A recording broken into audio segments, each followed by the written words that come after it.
Baiklah, bismillahirrahmanirrahim. Assalamualaikum warahmatullahi wabarakatuh.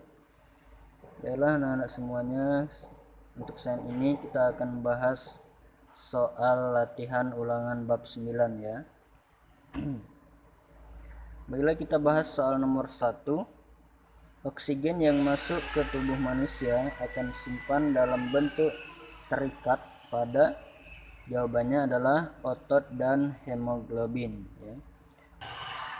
Jawabannya adalah otot dan hemoglobin. Yang kedua, nomor 2. Ini ya, nomor 2 ya.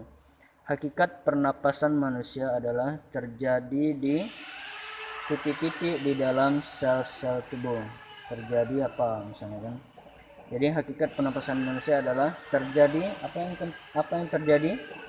Yaitu terjadi oksidasi sari makanan ya. Oksidasi sari makanan. Jawabannya adalah C ya. Kita langsung ya nomor 3. Nomor 3. Ini nomor 3. Udara luar sebelum masuk ke paru-paru ya. Nomor 3 ya. Udara luar sebelum masuk ke paru-paru mengandung nitrogen, oksigen dan karbon dioksida berturut-turut sebesar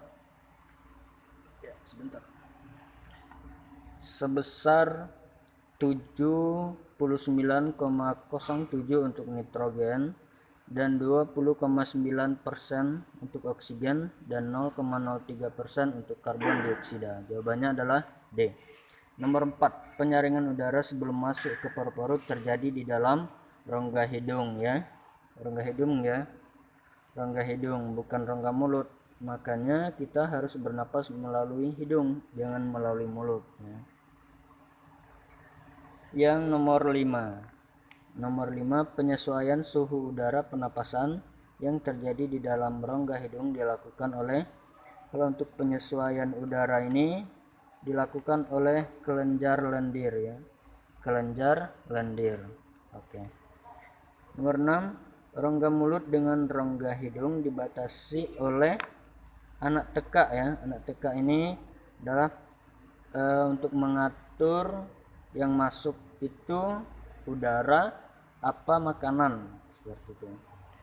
Dan apabila pada saat kita makan, maka dia menutup ya, biar nggak masuk makanan tersebut, nggak masuk ke dalam tenggorokan. Kalau makanan masuk ke dalam tenggorokan, maka kita akan tersedak seperti itu. Jadi nomor 6 jawabannya adalah anak tekak. Nomor 7, perhatikan gambar percobaan berikut ya. Nomor 7, mana nomor 7? Bentar. Nomor 7. Nah, ini dia. Nomor 7. Siswa tersebut mengembuskan napasnya ke air kapur melalui sedotan. Pada percobaan tersebut, air kapur bereaksi dengan titik-titik sehingga air menjadi keruh. Jadi kalau kita menghirup, mengeluarkan udara, itu otomatis yang kita keluarkan adalah CO2 atau karbon dioksida ya. Jadi air kapurnya bereaksi dengan CO2. Nomor 8, air kapur yang diberi embusan napas manusia akan menghasilkan endapan.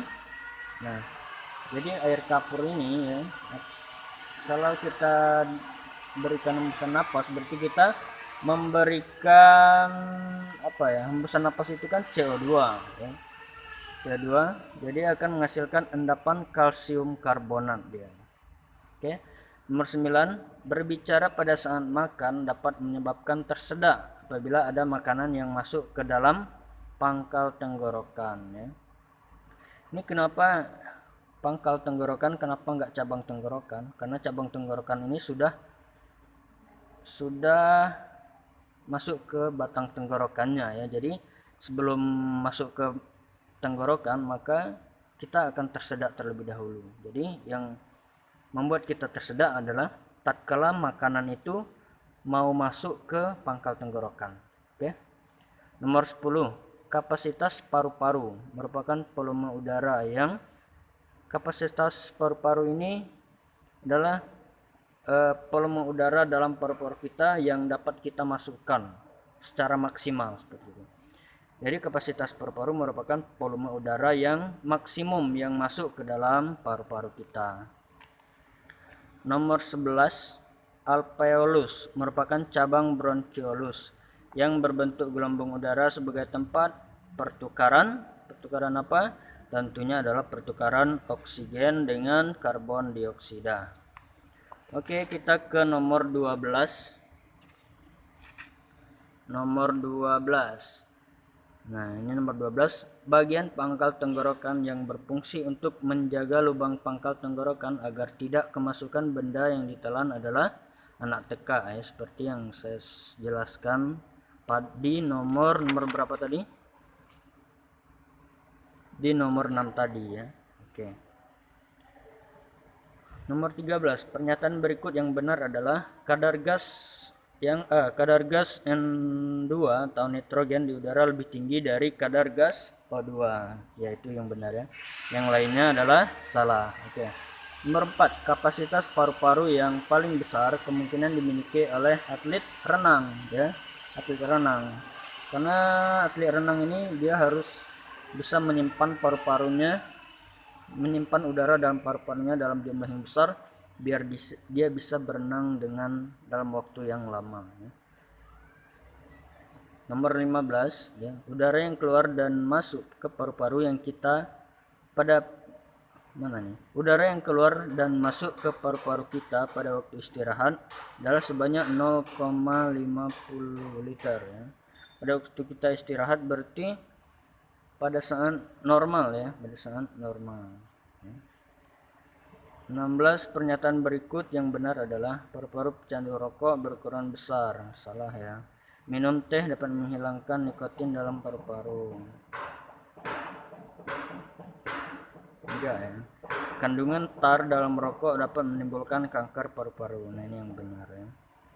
Bronkitis merupakan infeksi pada trakea. Bronkitis itu infeksi pada cabang tenggorokan atau bronkusnya. Perhatikan gambar berikut untuk nomor 17, ya. Itu ada tanda X menunjukkan cabang dari tenggorokan atau bronkus, ya. Pertanyaannya, penyakit yang menyerang bagian yang ditunjuk huruf X adalah, jadi penyakit yang menyerang bronkus itu namanya bronkitis, ya. Nomor 18, penderita penyakit TBC mengalami gangguan sesak napas karena terjadi gangguan proses difusi O2, ya. Gangguan proses difusi oksigen. 19, perhatikan beberapa risiko berikut: kanker paru-paru, bronkitis, terkena TBC, gigi berwarna coklat, rongga paru-paru mengecil, kadar CO2 tinggi. Nah, risiko perokok ditunjukkan oleh nomor 1, 2, 3, dan 4, ya. Kita ke nomor 20, ya. Nomor 20, perhatikan gambar berikut. Organ tersebut jika dipenuhi cairan menyebabkan organ apa itu? Itu adalah organ alveolus, ya. Alveolus. Jadi kalau alveolus itu dipenuhi oleh cairan, maka kita akan menyebabkan penyakit emfisema, ya, jadi sesak napas seperti itu. Oke, itu nomor 20, ya. Nah, ABC-nya nanti kita akan bahas bagian B-nya lagi, ya. Bagian B-nya lagi. Bagian B. 1. Oksigen di dalam hemoglobin. Oksigen yang terikat di dalam hemoglobin kita sebut sebagai oksihemoglobin, yaitu I, ya, berarti I. Yang kedua, oksigen di dalam otot. Oksigen yang terikat di dalam otot, ya, itu kita sebut sebagai oksimioglobin, ya. Jawabannya J. Oke. Tempat difusi O2 dan CO2. Jadi oksigen dan karbon dioksida itu berdifusi di alveolus, ya, H. Nomor 4, makanan masuk ke dalam tenggorokan. Kalau kalian sedang makan, kemudian makanan tersebut masuk ke dalam tenggorokan kalian, maka kalian akan apa? Maka kita akan tersedak ya. Jawabannya C. Kita akan tersedak. Nomor 5, batang tenggorokan. Nah, apa nih istilah lain dari batang tenggorokan? Istilah lain dari batang tenggorokan adalah trakea ya. Jawabannya B ya, trakea. Nomor 6, paru-paru. Maksudnya apa ini? Ini ada jawabannya pulmo ya. Ada yang berhubungan dengan paru-paru ini pulmo ya. Kalau bahasa kedokterannya, paru-paru ini sering disebut sebagai pulmo. Berarti A ya. Nomor 7, proses masuknya udara ke paru-paru disebut dengan inspirasi. Inspirasi berarti D. Nomor 8, proses keluarnya udara dari paru-paru kita sebut sebagai ekspirasi. Berarti E. Nomor 9, udara untuk pernapasan. Ya, berarti kapasitas vital paru-paru ya. F. Nomor 10, penyakit peradangan paru-paru oleh bakteri disebut sebagai penyakit pneumonia. Pneumonia berarti G. Oke, sekian pembahasan kita untuk kali ini ya. Kita sudah membahas latihan ulangan bab 9 dari buku IPA Terpadu untuk SMP dan MTS kelas 8 ya. Ini diterbitkan oleh penerbit Erlangga ya. Dan ditulis oleh tim Abdi Guru. Oke, sekian ya. Terima kasih yang sudah menonton ya. Semoga bisa bermanfaat. Jangan lupa like dan share, dan jangan lupa subscribe juga ya.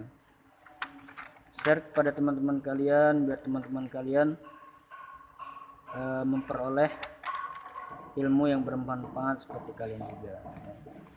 Sekali lagi jangan lupa subscribe dan tekan loncengnya biar apabila saya mengupload video-video pembelajaran yang lainnya, kalian adalah orang yang pertama kali mendapatkan notifikasinya. Oke, terima kasih. Assalamualaikum warahmatullahi wabarakatuh.